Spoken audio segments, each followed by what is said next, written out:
এই লোকটাকে আমি শাস্তি দিতে পারবো না, কিন্তু আমি জানি আপনারা পারবেন, আপনারাই পারবেন। শোনো আমি কি বলছি, আমাকে আর ভয় দেখাতে পারবে না তুমি। হয়ে গেছে, ডান। আমি এটুকুই করতে পারলাম তোর জন্য, বাকিটা বড় হয়ে তুই করিস।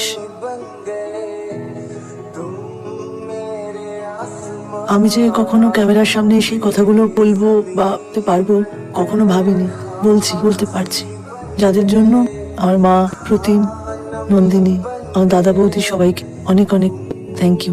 আমার কি মনে হয় যে খারাপ কাজ মানুষ হয়তো তাও একা একা করতে পারে, কিন্তু কোনো কিছুর বিরুদ্ধে দাঁড়ানো, প্রতিবাদ করতে গেলে পাশের মানুষদের সাপোর্টটা খুব দরকার। এই সাপোর্টটা এই মানুষগুলো আমাকে করেছে। কোনো মানুষ না চাইলে তার অমতে কিচ্ছু করা যায় না। ছোঁয়া তো চাই না, আর সেটা যদি একটা শিশু হয়, তার অমতে তাকে ছোঁয়া, এর থেকে নিকৃষ্টতম খারাপ কাজ আর হতেই পারে না। আমি যাকে বিশ্বাস করি, যাকে আমার বাড়ির লোক বলে মনে হয়, হতে পারে সেই মানুষটা হয়তো